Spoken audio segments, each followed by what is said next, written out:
Yep, they're all back together here, but it shows intent, certainly. And I think Gorick Gardain has actually thrown down a bit of a marker here. Here's the chasers, and Van den Broek for Omega Pharma. Jurgen Rollins, don't forget, and Kenny de Haas, more than capable amongst these boys. And one of the Rabobank boys are up there as well. Not sure who it is, just for the time being. We've got a pretty long shot, and the camera's being told to give them plenty of room here. Well, they need to. It's so twisty, and the bikes actually go faster than the motorbikes through the corners. They do look almost caught up coming into this copse of woods here. This copse of trees, and away he goes, keeping it safe. Good work by the camera crew, so applause for that. Out front, incidentally, 3 kilometres, and De Gent again, the bigger of the two top sport boys. Van Steyen is running in third place at the moment, and this is that section we were telling you about, the business end of the day. It's the run for home now, and do you think they can do it? It looks I like reckon they can just about hold off, but Thomas De Gent is looking very, very strong, and no one really wants to do the work. And he's decided just to time trial it. Look at this. Everyone else looking at over their shoulders. And guess who? Perez Moreno yet again gives a kick, and he's followed at long last by Jack Bobridge, who I think has finally just rested up a little bit, probably keeping something in reserve as you advised. He's doing a very strong ride, Jack Bobridge. I was expecting him to run out of legs a little bit. It was on the verge on the top of the last climb, but look at what's happening in the peloton as well, though. 2 kilometres to go. Can they catch them? It's a big kickoff, but also by the escapees here. And De Gent for Top Sport here has been time trialling himself. You saw his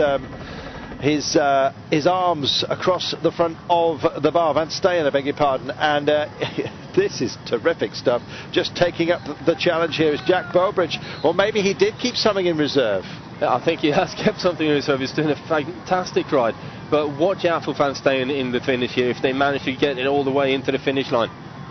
Van Steyen just resting himself up this time by and letting him off. Van Steyen, the smaller of the two top sport boys. De Gent is the taller of them, and it looks like they've let him go, have they? Don't leave Jack Bobridge like that. Don't let him go. Jack can take you, and maybe he's just been keeping a bit too much in reserve. Big sudden kick-off here. Van Steyen and De Gent will probably try and marshal this, and they've gone for this. But can they catch him? The Garmin man, Jack Bobridge, is heading for home here. Can you do it, Jack? Magnus is out of his seat here. He's loving this. It's a real Backstead kind of a day. Now then, can he possibly hold on here? Jack Bobridge has been hugely brave, and he's gone under the Flamme Rouge, and it could be his day. What a day for him if he does manage to hold on here, the Australian. Well, another Australian victory, stage victory. Is that what we're waiting for here? Perez Moreno is up front there. I think he's with, is it De Gent? De Gent, yeah. De Gent along with him. There he is. Can they catch Bobridge? I think they've left it too late here. This is one of those lazy right-handers. He's got to curl round to the left here for the final 400 metres. Yeah, absolutely. Here we go then. They're calling them in, and is it going to be pick up the pieces time for everybody else? Jack Bobridge already goes round on the brick section here. What a ride by Jack Bobridge. He can't believe it. Neither can we. He saved his powder until the very end, kept it dry, and here he goes. But is he going to get caught at the very last? He comes into the final 100 metres where the indented boards are, and he says, no, this one belongs to me. And the applause rings out here in the commentary booth as well, and it's Perez Moreno that comes home behind him for the runners-up spot on the day. What a ride by Jack Bobridge, and we wait for the remainder of the peloton, and they are just picking up the pieces. Is that Stigmans? That's Stigmans taking the sprint. Wow, what might have been if only they'd all worked a little bit harder, but Stigmans denied by the escapees and all the escape group. It meant to nothing because Jack Bobridge was the man who just left it to exactly the right moment. Another victory for Australia.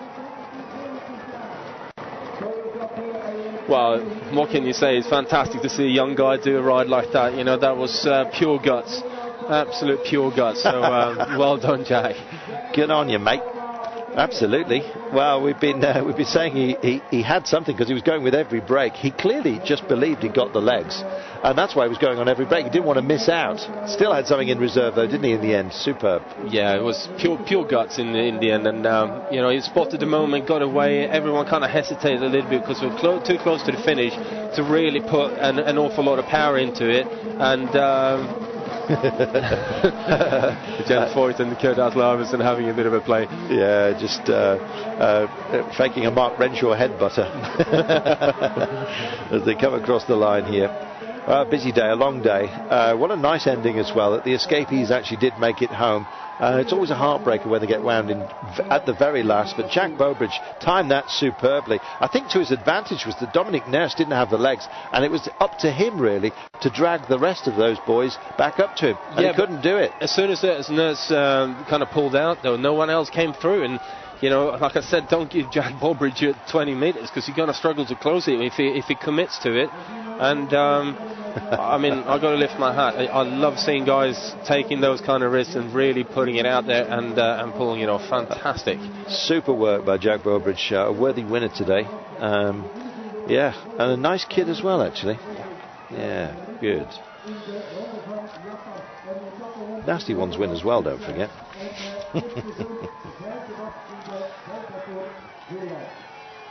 Thanks for your company, by the way, for those who have written in on Twitter. Always nice of you to join us and keep us on our toes throughout the day. It's a big breakdown, isn't it, of the peloton today. There's going to be a lot of intermediate times along the way here, a lot of deficits. Here's our man. Now, I don't think he speaks Dutch, so we're likely to hear this in English, which is handy.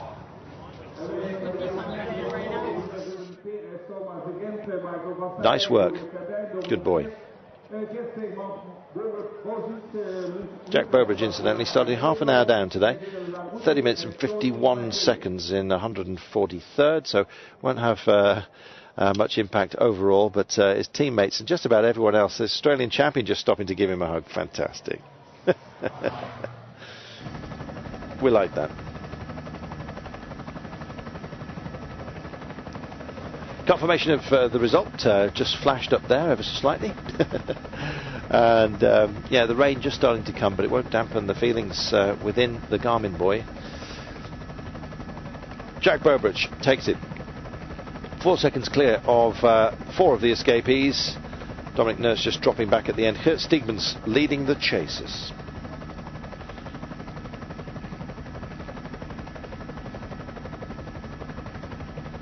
Well, that was stage 5. Look forward to stage 6. Hope you can join us for that tomorrow. All finishes with the time trial of 16.9 kilometres. Don't forget, in Genk on Tuesday.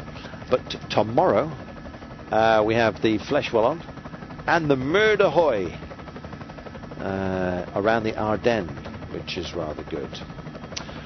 Well, we're hearing that we're going to try and get the remainder of the interviews and some brief looks back as well. We've got around 10 minutes, so if you'd like to, if you're still with us and would like to send us any notes, then please do so. Please feel free. So, good work. Clearly, as we said, he had something in reserve, but also, crucially, he actually knew it. Yeah, I think he did know it, but I've got to say that I think it's more that spotting the moment. He committed to a big turn on the front, got a couple of meters on Dominic Nurse. The Nurse pulled out and no one else came through, and that was just typical perfect timing. Too close to the finish for everyone to kind of still want to do the work, but still far enough out there that you can actually, you know, get some time built up. And it's just, you know, classic attack from Jack Bobridge. Yep, he really did a super job. And Garmin have had their successes here. It was nice as well to see them. I think we're going to have a brief word. Everyone's stopping to talk. Here it is. Your day today. The last couple of days has been pretty hard for myself on these roads. I'm an Aero Pro, so these roads are pretty technical, and I think you have to have a lot of experience to ride the roads. So today I was pretty keen to make the break, and I know once I'm in a break of that many riders, if it comes close to the finish, normally I can go pretty well. So went on the right time, huh? Yeah. There's a lot of guys that are starting to attack each other, and I just try to wait a little bit and use some of the other guys to do a bit of work. And I waited for the 1 minute where they weren't looking at 2k to go, and went to the left side of the road, and all you need is them to hesitate for a couple seconds and just get that little gap, and they watch each other, and with 2k to go, it's, you know, you've got to be pretty responsive pretty quickly. So So luckily, I come off the track with I can time trial and pursuit. So 2K is perfect for me. So I'm so happy to have got the win. Was it a hard and difficult race? It's a Amstel Gold Race light version, right? Yeah, definitely. I mean, every day's been so hard, and when you're in a break for all day is never easy. So, I wasn't quite sure what the peloton was doing today. They didn't let us get much more than 4 minutes, so I thought maybe it would have come back towards the end, but and that was another goal of us, for me to be up the road, and we've got Swain Toft in third on GC, so if it come down to a little selective group and I was up the road already, I could help him if it come back, and if not, if it come down to the sprinter, so I definitely back myself with that many riders, and luckily for me it paid off and I got the win. Congratulations. Thank you. Thank you. It's interesting, as he was talking there, Magnus, we're just getting a look back to see Dominic Nurse was giving the elbow saying, come on, come through to Gudaian, and he had no response whatsoever. So you're absolutely right. They'd left themselves too much by the end. Yeah, they did. I mean, like I come back to it again, the timing of that attack was perfect, and like Jack said as well, coming off the track, he's